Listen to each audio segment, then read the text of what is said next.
Hello CMA intermediate students. तो कैसे हैं आप सब? उम्मीद करता हूं आप सब बहुत अच्छे होंगे, स्वस्थ होंगे और एकदम मस्त होंगे। हमने लास्ट पेपर एनालिसिस में ओवरव्यू किया था पेपर नंबर 6 का, और जून में आपका पेपर होने जा रहा है। 13 जून आपका पेपर नंबर 6 होने वाला है, financial accounting. Overview of the complete syllabus and paper pattern, कैसे क्या आपको प्रिपरेशन करना है, वो हमने दे दिया था ऑलरेडी पहले एक वीडियो में।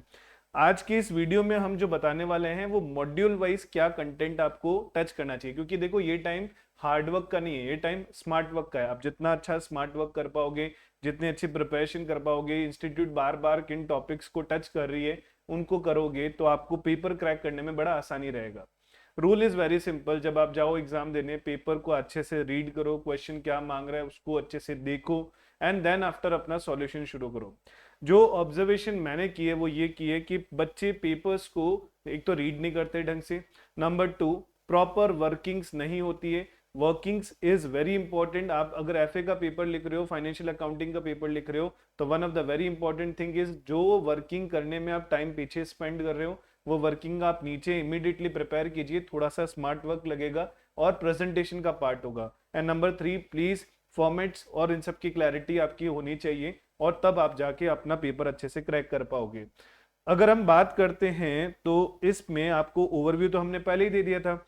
वेटेज की बात करें तो 15%, 10%, 20% वाला सेगमेंट हमने पहले ही डिस्कस कर लिया था। आज हम पहले टच करने जा रहे हैं मॉड्यूल नंबर 3 कि कैसे क्वेश्चंस मॉड्यूल नंबर 3 से बार बार इंस्टीट्यूट पूछ रही है, क्योंकि मॉड्यूल 3 का वेटेज जो है वो 20% है। अच्छा, मॉड्यूल 3 में 3 टॉपिक है, जिसमें फाइनल अकाउंटिंग है अपना, उसके बाद हमारा नॉट फॉर प्रॉफिट ऑर्गेनाइजेशन है, और तीसरा है हमारा इनकम्प्लीट रिकॉर्ड्स। और तीनों ही टॉपिक्स में से फ्रीक्वेंटली इंस्टीट्यूट क्वेश्चंस पूछ रही है।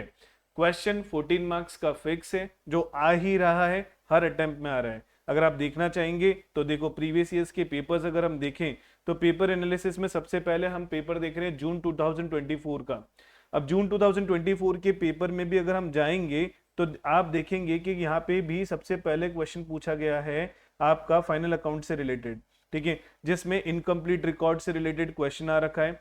जैसे कि सोन ए स्मॉल बिजनेस ट्रेडर, जिसका पूरा का पूरा डबल एंट्री सिस्टम पे बुक्स मेंटेन नहीं है, तो अब इसका मतलब ये क्वेश्चन किसका हो गया? नॉट फॉर प्रॉफिट ऑर्गेनाइजेशन का हो गया। तो एनपीओ का क्वेश्चन बनाए, और एनपीओ के क्वेश्चंस में भी इन्होंने सारी चीजें बोली है। तब इसकी वर्किंग इंपॉर्टेंट होनी चाहिए। अगर आपकी वर्किंग नहीं है, आपकी अंडरस्टैंडिंग नहीं है, इनकम्प्लीट रिकॉर्ड एक ऐसा टॉपिक है जो वेरी इजी टॉपिक है, ठीक है। अगर आप इसको प्रॉपरली 2-4 प्रैक्टिस क्वेश्चंस अच्छे से कर लेंगे, बड़े पेपर बड़े क्वेश्चंस, तो आपको आराम से इसमें अच्छा खासा वेटेज ले लेगा। अगेन देखो, क्वेश्चन कितने नंबर का वेटेज कवर कर रहा है? 14 मार्क्स का। आप समझ रहे हो, 14 नंबर का क्वेश्चन है, और अगेन स्ट्रेट फॉरवर्ड नंबर है अगर आप थोड़ा स्ट्रेटेजी के साथ चलोगे तो, ठीक है। फिर अगर हम बात करते हैं पेपर जो है दिसंबर 2025 में, दिसंबर 2025 के पेपर में फिर से क्वेश्चन नंबर 4 में इन्होंने फोर्थ के ए पार्ट में आपसे पूछा है कि आपको रेसिप्ट एंड पेमेंट का समरी दे दिया, मतलब एनपीओ का क्वेश्चन है। आपको रेसिप्ट एंड पेमेंट का समरी दे दिया, एडिशनल इन्फॉर्मेशन दे दिया, and prepare income and expenditure account. Now सोचो, 7 नंबर का क्वेश्चन पूछ रहा है, इनकम एक्सपेंडिचर पूछ रहा है, बैलेंस शीट तक नहीं पूछ रहा है। तो इसका मतलब अगेन अब इसमें भी बच्चे क्या करते हैं? शॉर्टकट्स करने की कोशिश करते हैं, वर्किंग्स बनाने की कोशिश नहीं करते हैं। तो आप लोगों से रिक्वेस्ट है कि जब आप पेपर करो तो इसकी वर्किंग अच्छे से रखो, क्योंकि एनपीओ के अंदर सब्सक्रिप्शन कैलकुलेशन वगैरह के को लेके बच्चे जल्दबाजी में गलती करते हैं। अच्छा, मैं तो और कुछ नहीं बोलूंगा, सिंपल से बोलूंगा, अगर किसी बच्चे को लगता है कि मैं इतना कैलकुलेटिव नहीं जा सकता हूं, आप बस इनकम एक्सपेंडिचर पूछा है, इनकम की जगह इनकम वाले सेगमेंट आप क्रेडिट साइड में लिख दो, एक्सपेंडिचर वाले सेगमेंट आप डेबिट साइड में लिख दो, आपको एटलीस्ट स्टेप मार्किंग में कुछ तो मार्क्स मिलेंगे। तो डोंट लीव द क्वेश्चन, सबसे पहली चीज आप ये ध्यान रखेंगे। फिर अगर हम बात करेंगे पेपर, नेक्स्ट आपका पेपर अटेम्प्ट कौन सा हो गया? जून 2025। जून 2025 में भी ये क्वेश्चन पेपर, अच्छा जून दिसंबर में ये क्वेश्चन कितने नंबर का आ रखा है? 7 मार्क्स का क्वेश्चन स्ट्रेट फॉरवर्ड आ रखा है। फिर वापस दिसंबर में ही आप लोगों को क्वेश्चन दे रखा है एक और, प्रिपेयर ट्रेडिंग एंड पीएनएल का भी, वो भी अगेन आपका कितने नंबर का है? 7 मार्क्स का। और इसमें भी वापस आपको इंफॉर्मेशन दे रखी है पूरी की पूरी, assets and liability, cash book का पूरा इंफॉर्मेशन दिया है, और उसके बेसिस पे आपको बोल रहा है कि आप लोगों को बनाना है trading and PNL. I understand कि कई बार कुछ क्वेश्चंस की लैंग्वेज में हम उलझ जाते हैं, तो अगेन आपको इसमें भी क्या करना है, ट्रेडिंग के आइटम ट्रेडिंग में लिख देने, पीएनएल के आइटम पीएनएल में लिख देने, एटलीस्ट जितनी कैलकुलेशन हो सकती है उतनी कैलकुलेशन करनी है, क्वेश्चन नहीं छोड़ना है। तो 7 एंड 7 अगेन 14 मार्क्स का कवरेज है, स्ट्रेट फॉरवर्ड ले रहे हैं। फिर अगर हम बात करते हैं पेपर कौन सा वाला, अपना जून 2025 का, तो जून 2025 के पेपर में भी आप लोगों का एनालिसिस दिया है और जून 2025 में भी ये आपका 14 मार्क्स का कवरेज ले रहा है। 14 मार्क्स का कवरेज कैसे ले रहा है, अगेन क्वेश्चन किसका बना है आपका, देखो आपसे क्वेश्चन पूछ रहा है you are required to prepare क्या, trading account, PNL account and balance sheet, ठीक है, मतलब सारी चीजें पूछ ली है। और अगेन मतलब ये क्वेश्चन किसका आ गया, फाइनल अकाउंट का आ गया।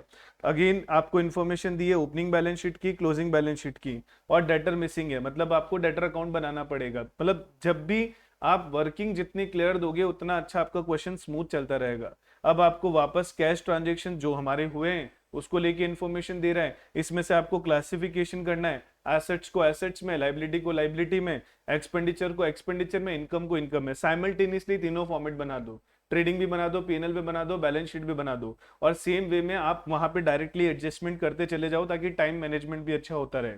अब एडिशनल इन्फॉर्मेशन में वापस आप लोगों को सारे एडजस्टमेंट्स दिए और बोला है trading PNL and balance sheet बनाओ। ये क्वेश्चन भी फिर से आपका कितने मार्क्स का आया हुआ, 14 मार्क्स का। मतलब हमने 3 पेपर एनालिसिस किए, पहले पेपर में स्ट्रेट 14 मार्क्स का क्वेश्चन था, दूसरे पेपर में उन्होंने स्प्लिट अप कर दिए, 2 चैप्टर कवरेज कर दिए। फिर तीसरे अटेम्प्ट में, तीसरा पेपर अगर अपन एनालिसिस कर रहे हैं, अगेन आपको 14 मार्क्स का स्ट्रेट क्वेश्चन किसका दे दिया है, आपको फाइनल अकाउंट का दे दिया है, जिसमें trading PNL and balance sheet पूछा है। अब पेपर एनालिसिस दिसंबर 2024 का करें तो दिसंबर 2024 में भी आपका एक क्वेश्चन इसी तरह से बना हुआ है और 14 मार्क्स का क्वेश्चन बना हुआ है। देखो ये रहा पूरा इंफॉर्मेशन जिसमें आप लोगों को बोल रहा है you are required to prepare cost of goods sold का इंफॉर्मेशन तो आ ही गया। यहाँ पे देखो राहुल जिसकी बुक्स प्रॉपरली मेंटेन नहीं है और आपको कुछ इन्फॉर्मेशन दिया है, debtor, creditor, cash, bank and कुछ क्वेश्चन मार्क इन्फॉर्मेशन को बैंक ट्रांजेक्शन के थ्रू क्लियर करनी है। आपको क्वेश्चन पूछ रहा है कि आपको कॉस्ट ऑफ गुड्स सोल्ड की भी इन्फॉर्मेशन दी हुई है और आपको इनकी बुक्स को पूरा का पूरा कंप्लीट करते हुए इन्फॉर्मेशन प्रोवाइड करनी है। प्रिपेयर हिज फाइनल अकाउंट, मतलब आपको डेटर के अकाउंट बनाना पड़ेगा, आपको क्रेडिटर बनाना पड़ेगा, आपको बैंक बनाना पड़ेगा और इसके लिए आपको इन्फॉर्मेशन भी दे दी है। अब बच्चे ये मतलब this was the very easy question, again 14 marks का क्वेश्चन इन्होंने स्ट्रेट फॉरवर्ड आपको सर्व किया है कि आपको नंबर मिल जाएंगे। तो एफए के पेपर में सबसे इंपॉर्टेंट अगर मैं सेगमेंट जाऊं तो मैं आपको पहले भी बोला था कि ग्रेड 11th एंड 12th की आपकी अंडरस्टैंडिंग के साथ थोड़ा क्वेश्चन का लेवल आपका बढ़ेगा। मैं आपको वापस बोलूंगा कि इस पोर्शन को प्लीज बहुत अच्छे से कवरेज लीजिएगा क्योंकि ये पोर्शन आपको नंबर देगा, ठीक है, क्योंकि स्ट्रेट फॉरवर्ड 14 मार्क्स का क्वेश्चन हर अटेम्प्ट में आया है। अब 4 पेपर के एनालिसिस में ये चीज तो क्लियर हो गई। 2 बार आप लोगों का क्वेश्चन बन चुका है इनकम्प्लीट रिकॉर्ड्स का, 1 बार क्वेश्चन बन चुका है एनपीओ का और 2 बार क्वेश्चन ऑन एन एवरेज किसका बन चुका है, फाइनल अकाउंट का। मतलब आपका बेस जो रहने वाला है वो ट्रेडिंग पीएनएल बैलेंस शीट ही रहने वाला है। तो आप वो चैप्टर अच्छे से कवरेज कर लेंगे तो मॉड्यूल 3 यानी ये जो 3rd वाला सेगमेंट है आपका, ये मॉड्यूल 3rd का सेगमेंट 20% वेटेज वाला सेगमेंट है, वो आपका स्ट्रेट फॉरवर्ड सर्व हो जाएगा आपके एग्जाम के अंदर।